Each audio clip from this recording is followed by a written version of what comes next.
Nothing contained in this podcast should be considered a substitute for professional medical advice. This content does not represent our respective employers and is purely the opinion of the podcast hosts. We are not your personal medical providers. Sorry, friends. So, if you have any questions or concerns or seeking advice, diagnosis, and or treatment, please seek individual, personalized advice from a healthcare provider in your area. We are not liable for any risks or issues associated with using or acting upon the information contained in this podcast. This is intended for educational and entertainment purposes only, so enjoy the ride.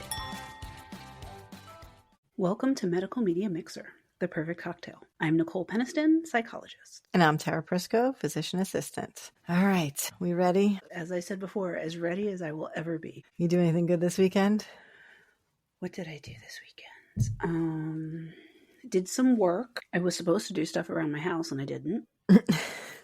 Same. And went to brunchies with my friends Marcia and Dana, they're listeners. Hey girls. Nice. Hello, ladies. And then I went up to my mom's house because I was in search of black vodka for an upcoming cocktail. And the interwebs informed me that it was for sale near a liquor store near my mom's house. So I drove the hour to her house to find out they do not, in fact, sell it there. So I will not be using black vodka in my upcoming cocktail. It's okay. The cocktail said you can use regular vodka. So we will all survive. No worries. We will all survive, but we'll all get through this. Maybe tragedy. Somebody out there knows a source and can quickly let us know. Well, I think that they make it in Canada, so I think that's part of the difficulty. Or they make it in another country. For some reason, Canada keeps popping in my head. But that's why it's hard to find in the U.S. Okay.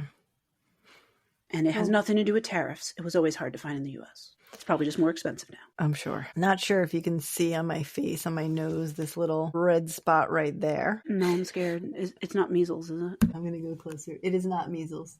Okay. Okay. What is it? So I had a very packed weekend, including taking my... Wait, did you get hit in the face during your dance? No, not that. Not quite. This is better or worse. So I took my eldest and some friends of hers to a trampoline park for her birthday. And one of her friends we know can do a back tuck and was just having a mental block and whatever.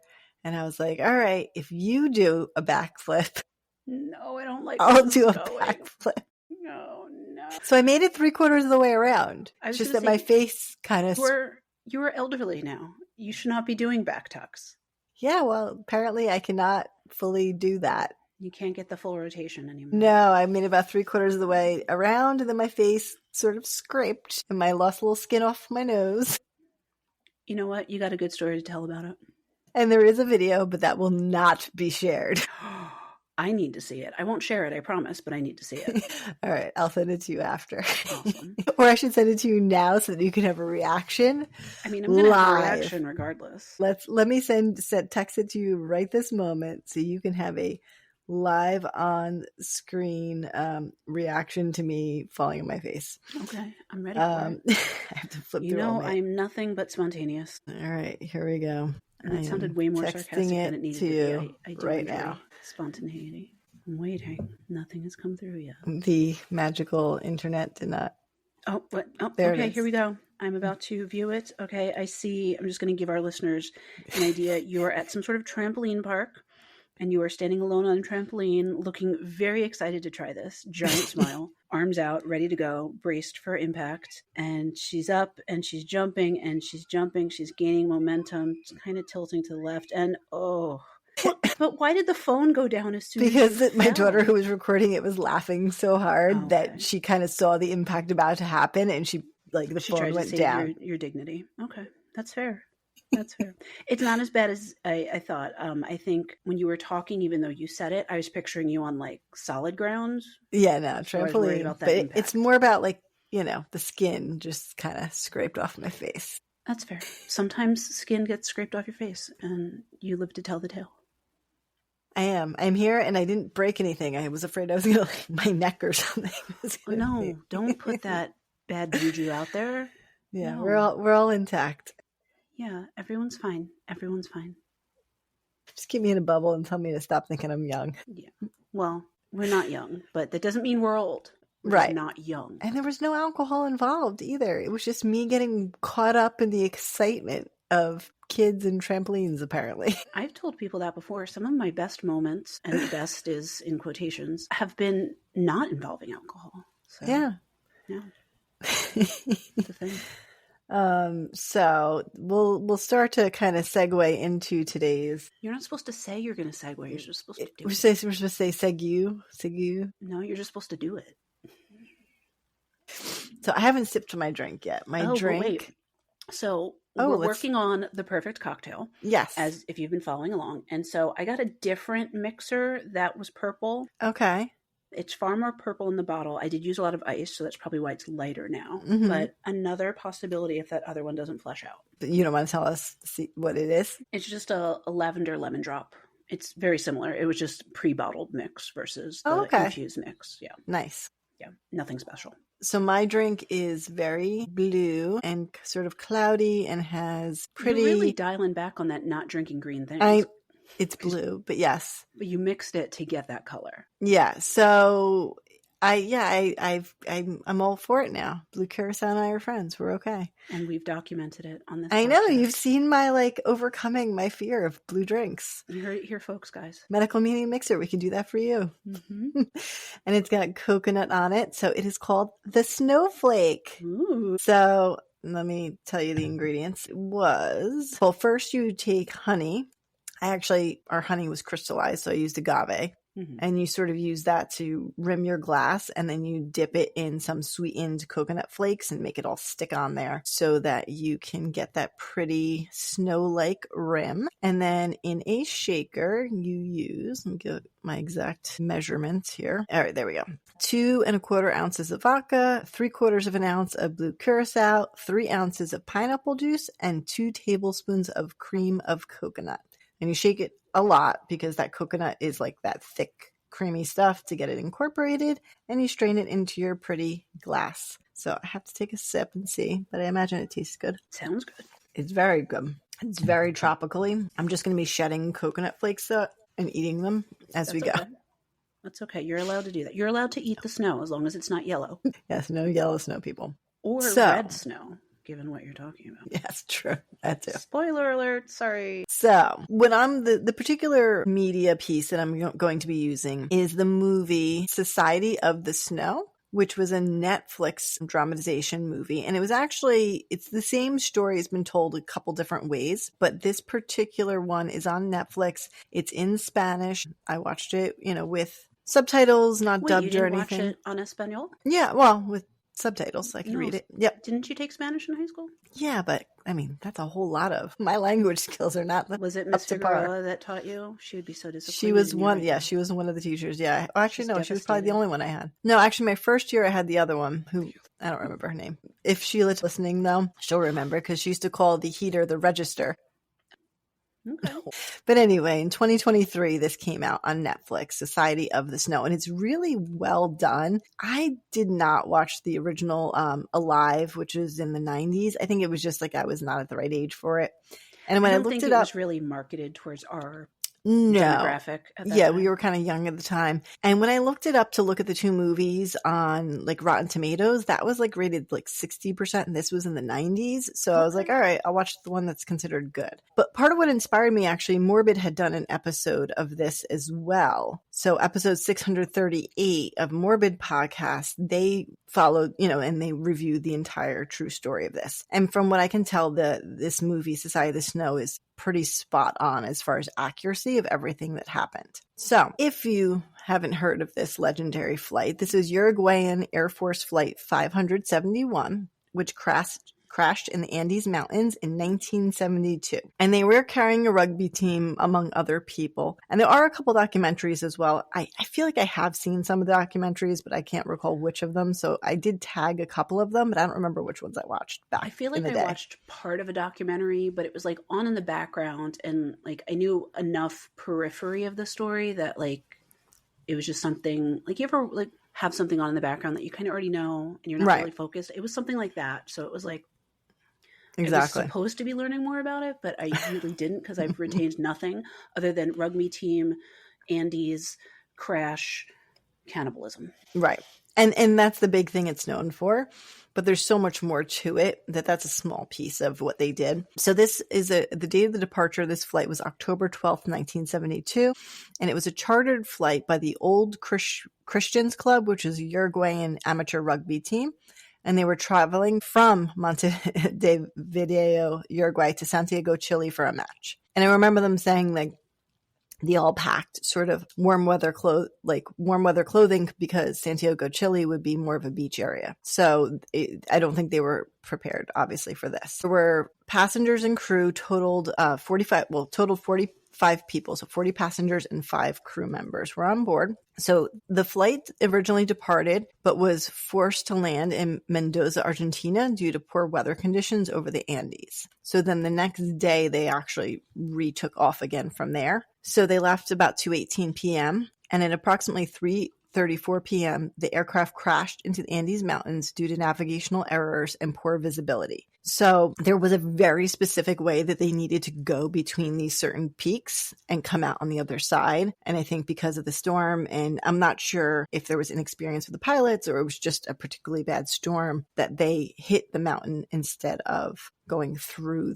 between these two peaks. And immediately 12 individuals died from the crash impact, some of which you'll see the plane breaks into 2 major sections and the whole back of the plane just sucks people out as it comes off. Day 2, basically, once they all sort of come to, 5 more passengers succumbed to injuries and exposure during that first night. So now we're already down to 28 from 45 survivors. And then this is kind of a timeline. It's hard because I'm trying to remember the timeline along with adding in the fun details. But basically, all the fun details. So much fun in this. Well, you know what it is? These were young men. I mean, that were the majority of these. And they really did sort of take control in a good way and try and teamwork and try and take care of their own. Like it was a lot of camaraderie and a lot of smart thinking by fairly young individuals. So how young are we talking? Like teenagers? Early 20s. Some was in med schools. They were all kind of like at that point of life, finishing that college era and moving on to the next things. So they were all adults, but ranging from like 18 into their 20s. And there were some family members and other people along the way. So one of the survivors, Nando Parado, his sister actually ended up dying on day 9. So we've kind of jumped from day 2 to day 9 on just this timeline that I'm following. And then Well, I imagine there's not a ton of stuff happening on those days, especially those first few days where there's just kind of figure out like, okay, where are we? How do we try to get help? How do we survive in the meantime? Like there's probably just a lot of sitting and trying to strategize. Exactly. You know, looking through the belongings, looking through what luggage they had with them because the plane got cut in two, sort of half the plane is missing with some luggage in that. They did, I think, right before the pilot died, he told them that there was a radio battery in the other piece of the plane. So part of what they do is they do try and a few of the guys try and make it to climb up the mountain, sort of where the other piece of the plane is left up top. Mm-hmm. To try and get things. And I think it took them 2 tries. Like they ended up having to come back and then do it again because they couldn't manage to get up there. I mean, they're all injured in various ways. They're obviously dealing with the cold. There's the snow everywhere. There's not one piece of vegetation. There's literally nothing but snow and rock. So as far as food goes, they're looking through the bags to see if there's anything. I mean, there's very little candies, a little nothing, snack, there's nothing. And even that they ration. Those youngins who are listening, I'm sure you're thinking, this is giving Yellow Jackets. Yellow Jackets is a new show. A lot of that stuff about the plane crash and survival was taken from these true stories. So right. They didn't make that stuff up. It was real life situations that it was based on. Right. It's kind of like Survivor as well. Mm-hmm. And that's Survivor. Is that what it's called? No. What's the one with is it Survivor? The one. I'm a survivor. No. Sorry, wrong one. What is it? The one with the plane? No. It was on the same time as Heroes. Oh my goodness. Brain. Lost. There you go. Lost. No, it was not called Brain. It was called Lost.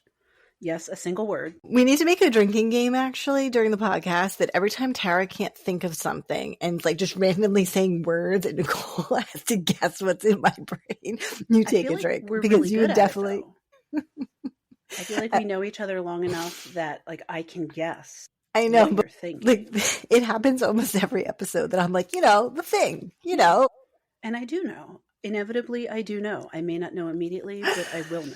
Oh my goodness. So, they're using everything they can, clothing, wrapping their feet, wrapping their faces. One of the guys had fashioned some sort of sunglasses from things he had because you can get snow blindness when they were trying to trek out and find the other end of the plane. I'm laughing because when you said fashion, I pictured he was like, fashion. Cannibalism, but make it fashion. That's what I pictured, sorry. Now, of course, in the way I did my notes, I don't know why, because I used ChatGPT to organize it, and it doesn't tell me the exact date that they decided to actually resort to cannibalism. But it was and ChatGPT are in a monogamous but very intense relationship. Yeah. So, well, I gave it my notes and said to organize it, but I lost what date they decided to eat the bodies. But essentially, what happened is the suggestion is made. I don't remember exactly how far in, but I'm going to say probably at least a week in, around there, that we should probably use what we have. We have nothing to eat. The bodies are frozen, so they're preserved, and at this point, we either just slowly die because of starvation, because we can drink water, right? We can eat snow, but we have no nutrition. And these were young, muscular men, most of them. But again, they have no body fat. They're very athletic. They're just wasting away here. And there's a certain point, which we'll get to, that your body just physically cannot go any longer without nutrition. I believe in the way they showed it in the movie, and I'm not sure if this exactly is what occurred in real life, but there was certain people who were sort of holding out because of religious and moral and ethical reasons. But eventually they all really came around because they said, what's the point then? What's the point if we can't survive? We're just going to die. We're trying to get saved. So that begs the question, would you eat me if we were stranded somewhere? I mean, if you already died, yes. No, I'm still living, and I'm not going to start chopping body parts off if you're alive. You just did a Mike Tyson and just bit my ear off and chomped on that sucker. There wasn't one thing in the show where the one guy ate his own scab, I think out of just desperation. See, I feel like I'd do that before I did something. Right. Well, you're recycling essentially, right? Reuse, reduce, recycle. And they actually mentioned, they were showing Starvation, their urine was black. That's never good. No, yeah, ketosis, and they was just, no matter, even though they were hydrated, their body was just breaking everything down. So I have a question. Did these folks, because it's a different country, so different knowledge, but were they aware of the U.S. Donner Party, which is also a historical cannibalism survival story? I'm not sure. They don't mention that they spoke about it at all. Okay.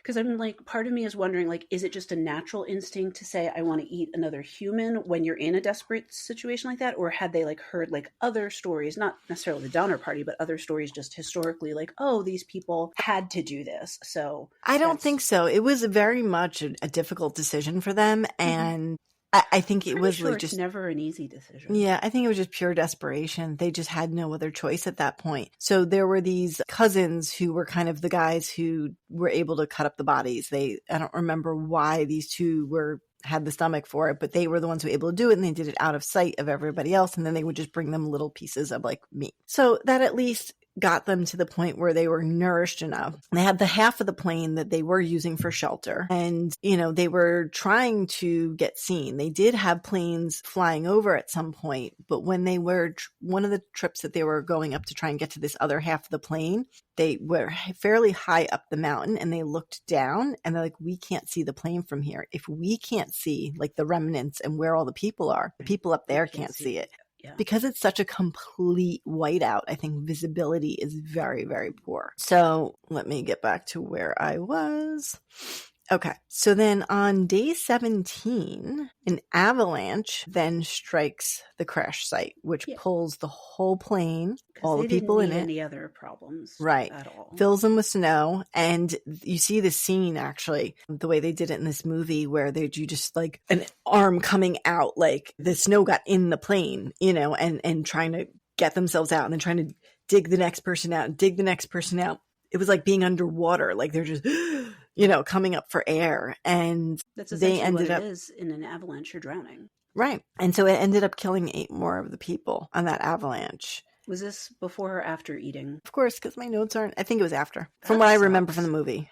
It was from after. Because Right. I'm sure like the people who were really struggling with it were like rationalizing like, okay, well, I can like live beyond this and survive, and then to get killed in that way is like the worst. Right. I mean, it's And all the worst. Let's just be clear. so they did end up getting eventually the other half of the plane and getting some more belongings from there. And there was some clothing. I think there might have been some wine and some chocolate, things like that. They did get this battery, and they were able to fashion the radio, at some point, just a regular radio, like not a transistor thing that they could hear them. Mm-hmm. And they ended up hearing at day 30 that the search has been called off because the standard is 30 days. That's devastating. Yeah. So now they're like, okay, nobody's looking for us. So now we need to find a way to find people. Like that changed their perspective. We're not just sitting here trying to stay alive here. Mm-hmm. We need a way out, or we need a way to contact other people. So on day 34, another survivor died just from injuries, Arturo Noguera. And then on day 37, Rafael Echeverren dies, and we're down to 17 from 45.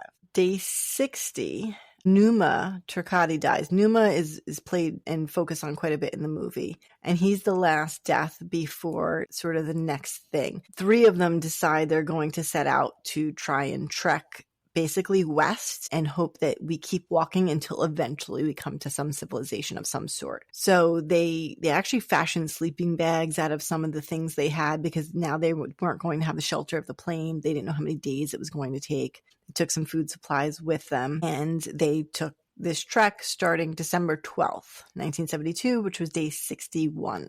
So 61, 2 months they've been out there. So this was Nando Parado, Robert Canessa, and Antonio Vincentine. And then day 63, Antonio Vincentine actually returned to the crash site because they realized that they had limited food supply. And at this point, it wasn't going to make sense for 3 of them to continue in that direction. And on day 69, Parado and Canessa encounter a Chilean shepherd near a river, and he basically provides assistance and alerts authorities, which that's day 69, well over 2 months at this point. Rescue team does reach the crash site on day 71, and the first group is taken to safety.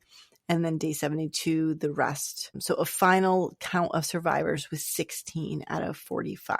So as we've touched on, some of the things they encountered: extreme cold, snow, high altitude, kind of the hopelessness. And there did show quite a bit of the mental struggle of this, because I mean, there's nothing you could imagine. The PTSD, I'm sure that they all have. I'm just thinking, like, at the very least, kind of the sensory deprivation of being on a mountain where it's all white and the sun reflecting off the snow can be blinding. Like you said, snow blindness. You probably only hear each other. There's no other sounds other than wind. Like that alone can be really unsettling for a lot of people. Right. So there's so many things that they encountered here. Of course, at the bottom here, it tells me that this is when the search was called off. I'm sorry, just rereading my little summary at the bottom here. Okay. So the aftermath, though, of course, at first none of them spoke about the cannibalism, but of course it did leak eventually. And it became a big part of the focus, which it shouldn't have been. That was one tool that they used to survive, but the amazing story of them coming together, and especially the young men who trekked out, to go find someone to rescue them. That's the real story here. And but the cannibalism, there's like some sort of something in the human psyche that really attaches to these cannibalism stories, regardless of survival. It's just like this, like I think we've been talking about, like this moral question, like what would you do in that situation? So interestingly enough, my sister-in-law brought this up, unrelated to this, at dinner, I don't know, at some point. At dinner, that's the perfect time to talk about cannibalism. And said, here's the question: if offered human meat, no strings attached, no laws, it's not someone you know, it is someone who just donated them their body to be eaten, you don't know anything about them, it's clean, it's purified, it's just another type of meat that is offered to you, would you try it just to taste it? So not in a survival situation, but just to taste it. Thoughts? My immediate thought is I don't know. Like I don't have an immediate no or immediate yes. I don't know, but this is the thing, I don't know why I don't know, because we eat lots of other animals. Right. As babies, we drink breast milk. That is human fluid and things Right. like that. So it's like, I think, like I said, there's this whole moral, I'm sure there's some religious teachings about it as well. I feel like there's just so much tied up with it that it makes it very complicated. But if I tried to remove all of those kind of societal preconceptions / misconceptions, I guess maybe I would, if there wasn't like this outside pressure about it. Right. I think so too. I think you I wouldn't think would. about it. It wouldn't be a question anymore. Right. So, I mean, that's the major crux of part of how it became such a media and really just a popularly known thing is the cannibalism. Which is unfortunate because I feel like all that's laden with that is judgment. Right.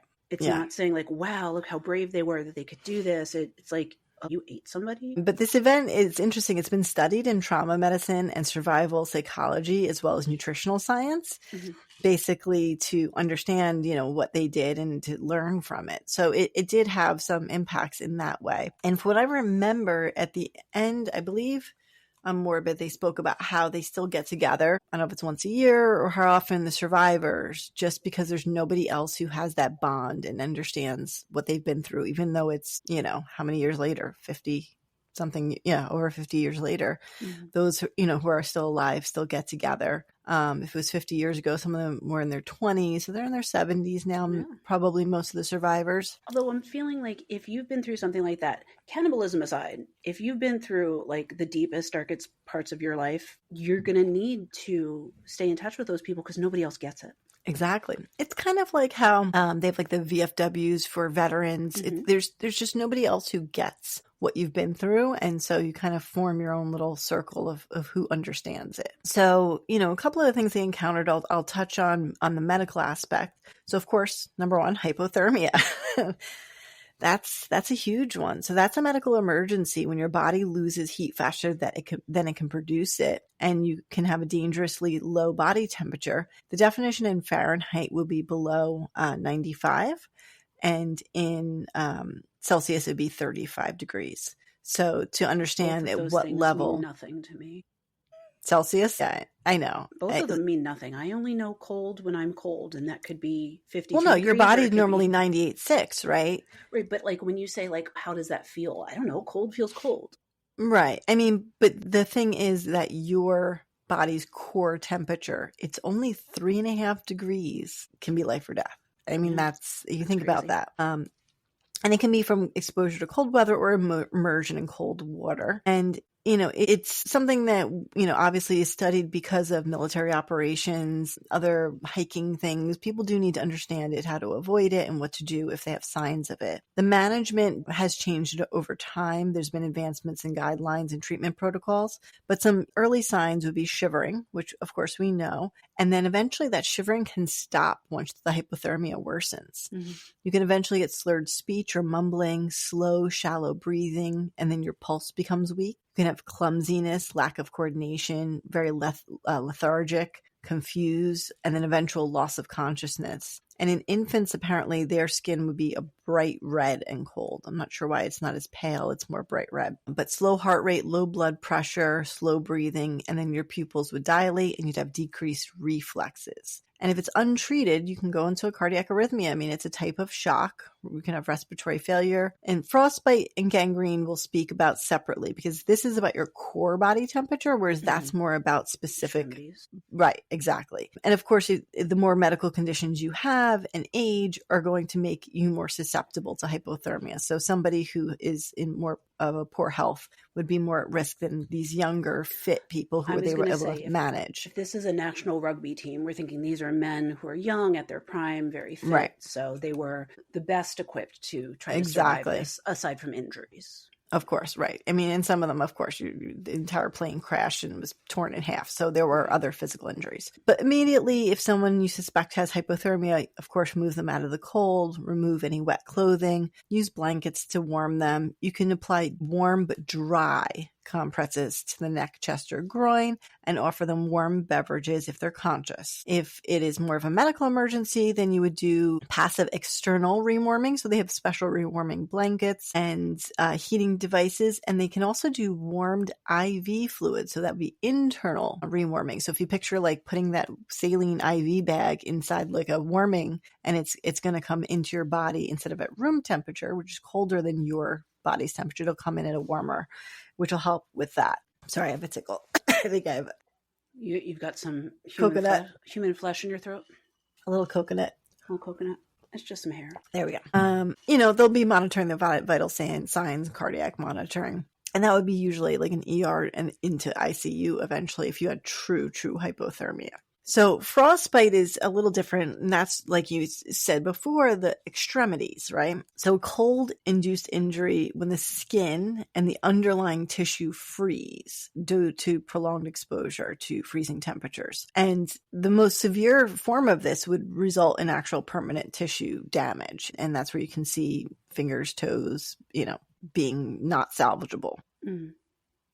I have a funny story, actually. I got a frostbite on my finger once, sort of. I don't know if it technically was frostbite, but it's the closest thing I've come to it. So I don't know if you remember back in the day, old freezers where you would have to like defrost them. They would have like that thick layer of like sort of frost on the inside. I was up at my grandfather's place in Michigan and filled some ice trays. And as I put it in, I guess some of the water spilled in my hand. And then when I put it down, my finger got frozen to the bottom of the freezer.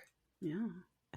And I had to like yell for someone to pour warm water over it to unfreeze my finger, and sort of that top flesh of that finger. It did end up like turning sort of white and then gray. And then I think I had like a little sort of burn on it. I mean, my finger is fully intact at this point because it wasn't the tip. It was like sort of between the first and second knuckle on the, what we call the dorsal side, like that, not your palm side, but it was just a very random way to get frostbite.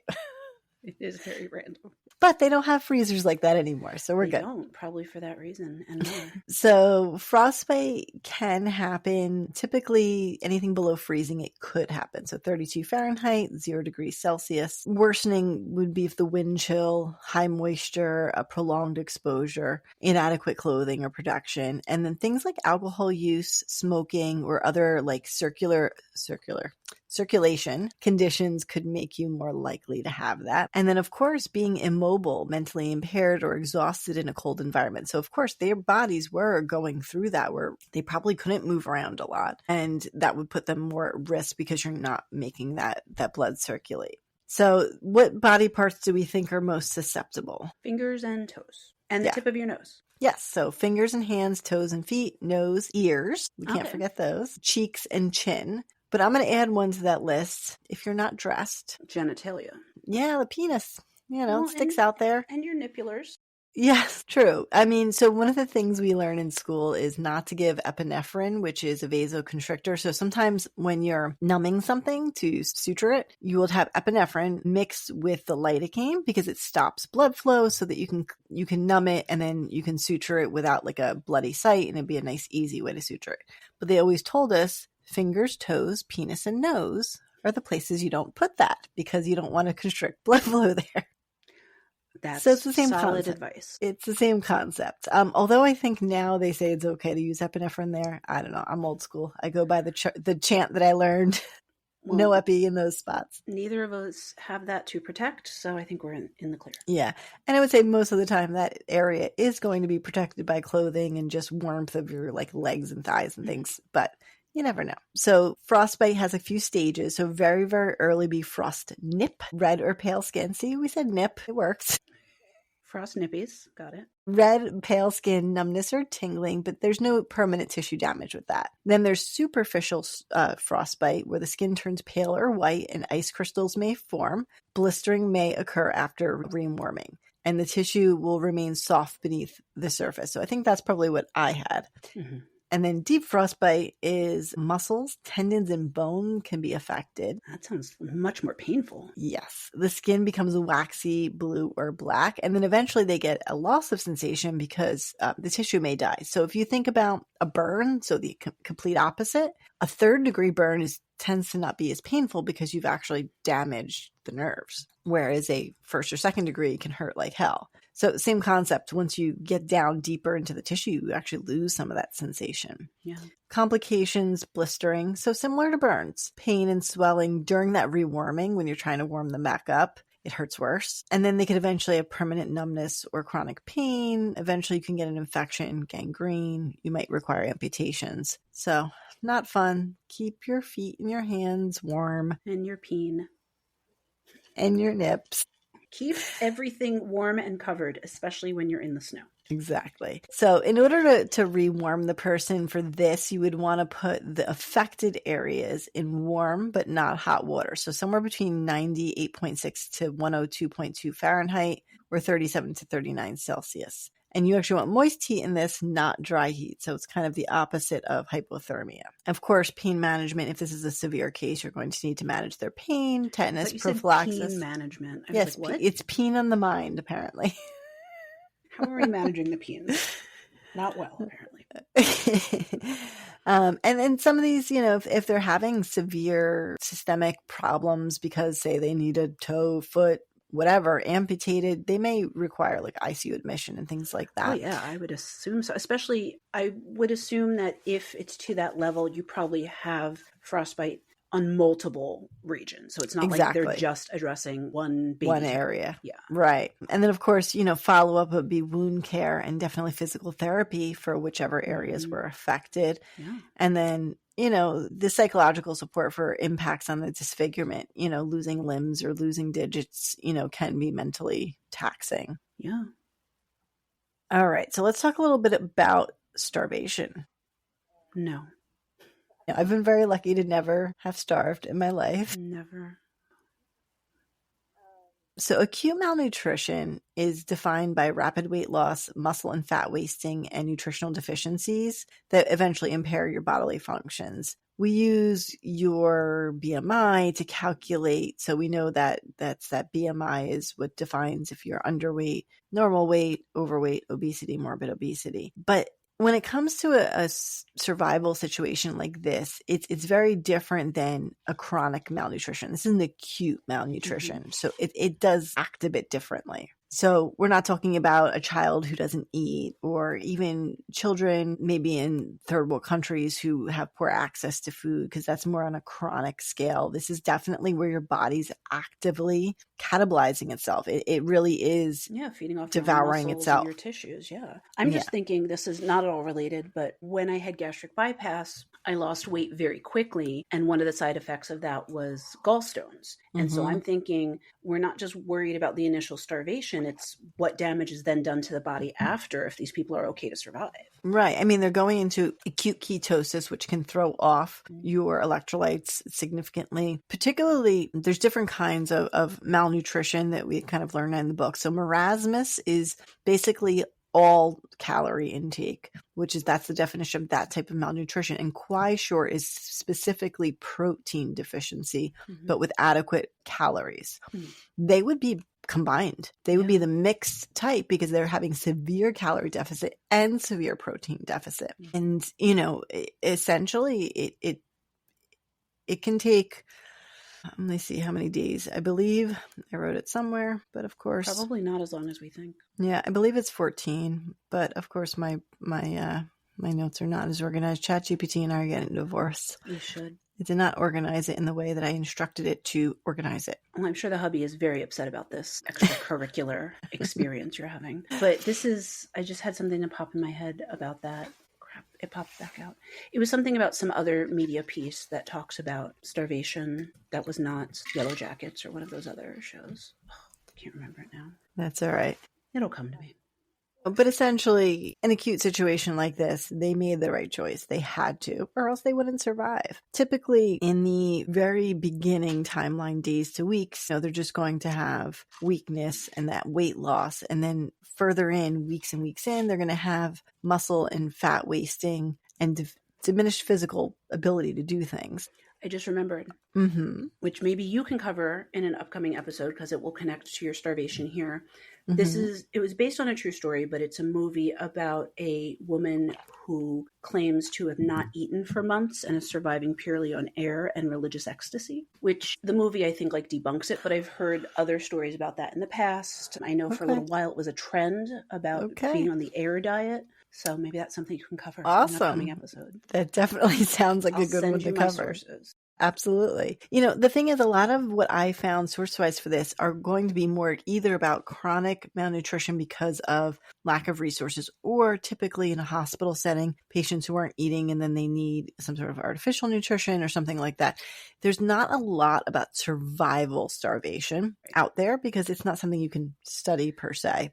But in the end, the result is you're going to have delayed wound healing. You're more at risk of hypothermia, which they already were, anemia, electrolyte imbalances. You eventually can get swelling in your feet and legs because of what we call third spacing. So when you have a lack of protein circulating, proteins help your fluids to stay sort of in the right compartments, if that makes sense. So your fluids will migrate to places that they shouldn't be. If you think about, it's very hard to describe, but like somebody with liver damage has something called ascites because they get that fluid in their belly. But basically they're third spacing. They're having fluids go to the tissues and not intravascularly because of that imbalance of protein. And eventually hair starts falling out, skin starts peeling off. I mean, everything can continue to break down. Your body's going to prioritize your organs. And so all the extras like hair and nails and skin just sort of go. All right. So, of course, that's, again, refeeding. Refeeding actually after someone who has anorexia or certain things like that can be like an actual process because you can't just immediately feed them again. Their GI tract isn't going to work the same. And there is a lot more to it. But recovery is possible. But obviously untreated or late stage can have more permanent consequences. Lastly, let's talk about cannibalism. Let's talk about it. So, in and of itself, I don't have any snacks to eat while I'm talking about it.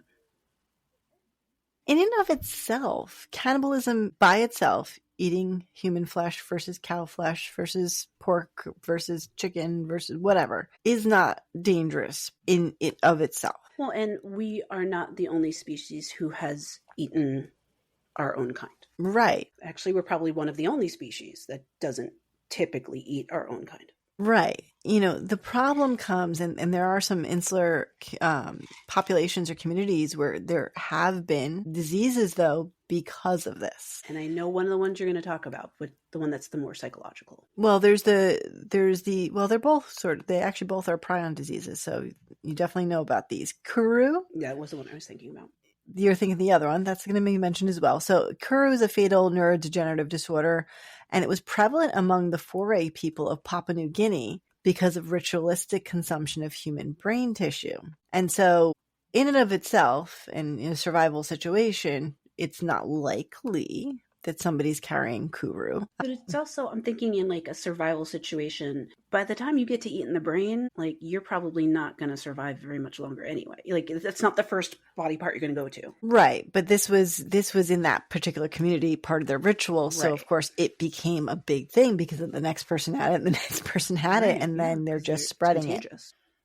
And then the one you're speaking of is the Creutzfeldt-Jakob disease, which is transmitted through consumption of infected human tissue and rapid neurodegeneration and death. And, we've heard about it in cows as well. Mad cow disease. Yes. So those would be the major concerns, but in and of itself, it is a nutritious protein source, just like any other meat. Mm-hmm. So the major concern would be that the transmission of infectious disease. There are other things. Does it taste like chicken? I don't know. We'll have to try. Who wants to volunteer? I can't believe with all of these stories, no one's made a comment about it tasted like blank. Yeah, I think there's too much shame. They're too scared to talk about it. And of course you have to worry about whatever toxins the person may have had, or things like that. Organ meats, like things like your liver, are going to have probably higher concentrations of some of those. So I'd probably avoid the liver if you can. And then like we don't even know like what temperature you cook human meat to its safe. No, Like, we there's don't. so many I mean, logistical issues. they were doing pretty much like, searing it. No, they had no fire. They had nothing to burn. Oh, they were eating it raw. They were eating it raw. It was in the cold. It was cold. In my head. Yeah, I mean, raw. Sorry, I'm so inappropriate today. But they didn't even have fire this whole time. Think about that. Yeah, I guess I like took that for granted. Like I knew, but like I guess it didn't like click in my head. Yeah. So of course the legal implications is what holds most people back from this. Apparently, cannibalism is illegal in most jurisdictions. It's more, if we hear about it being prosecuted, it's because of murder, a desecration of a corpse, Which serial killer. But like as we know, all rules and laws happen because somebody did something dumb once. So I'm like, well, who was the first person? Yeah. Yeah. Yeah. Like there's signs, don't get off a moving train because some idiot did it. So like who, that's for another day. Yeah. I mean, remember Jeffrey Dahmer, serial killer. But this was around far before he was. And well, yes, of course. Cannibalism's been around forever. Well, and I will say, because I love my serial killers, that he was one of the ones who did commit cannibalism intentionally. Some of them have like a delusion, like, oh, if I eat this person, like X, Y, and Z will happen, where he knew exactly what he was doing. He wasn't delusional in that part of it. Right. Unfortunately. Yeah. So, there are some challenges in forensics detection and prosecution. It can be challenging understanding, like now analyzing the remains, understanding cultural context, that kind of a thing. And like we said, in some societies, cannibalism was part of rituals and believed to honor the dead or deceased and to absorb their qualities, essentially.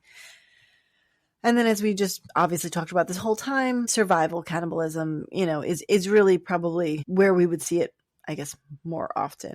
And then, as we touched on the ethical debate, if it's taboo, if it's morals and ethics, it's all, I guess, dependent on context, right? And yeah, I think some of the judgments that at least we have in our society is, well, there's got to be other things to eat. And so it's kind of taking out that thought process of how so many people suffer from food insecurity, not to that level where they have to eat other people, but like there's this assumption like, well, you could have done something else. Right. It's like, well, that's, putting your own morality on what someone else's survival is. Yeah. So yeah, that's what I got for you. Cannibalism. Yeah. Yeah. But it is a truly extraordinary story. I do recommend watching that movie and listening to the Morbid episode because they did a great job with it as well. And especially specifically naming and honoring all of the important people who helped them get to being rescued. So it was pretty, it was a pretty interesting story. And this movie was well done. It was very realistic. It was grueling, but it was interesting. It was very interesting. Yeah. And I am going to send you all of those links to that other story I was just Yes, Living on Air. It's a whole thing. I feel like once like you go down this rabbit hole, you're going to be obsessed. You're like, oh my God, I have to cover this. So, oh no, I'm scared. No, it's good.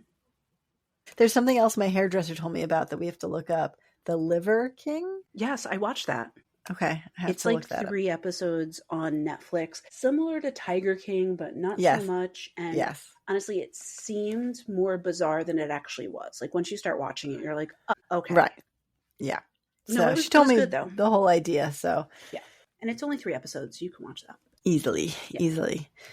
All right. So hopefully you guys are enjoying the way we're doing things now. We're still almost at an hour because we like to talk, but I feel like we weren't rushing. Like we were able to have a little more flow. So I like that part of it. I got to be highly inappropriate. Yes. Talk about nips and peens. Yeah.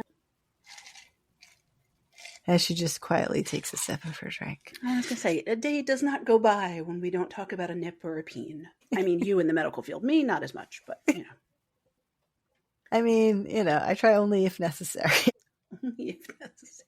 Your primary care, you should be able to service all areas. I do. Not service, Service. Treat all areas. Yes, I don't service anybody. Don't service any areas. But you should treat them. Oh my goodness. All right, people. Yeah. So hit us up on our socials, Medical Media Mixer podcast, on everything, all of them. Yes. You can shoot us an email to medicalmediamixer@gmail.com. And we're on Pinterest, Facebook, YouTube, Instagram, TikTok. TikTok, yes. The ticker and the ticker. It was like Instacart. No, we're not there yet. Not driving around shopping. No, we're not bringing cocktails to your home. No, that would be cool. You know, there was a company that did deliver liquor, and they had a glass section suit and got shut down. Drizzly. Yeah, I remember them. I used them during the pandemic for sure. Yeah. Well, during the pandemic, a lot of my local places would deliver. Interesting. All right, ladies and gents, thank you for listening to Medical Media Mixer. The perfect cocktail. Cheers. Cheers.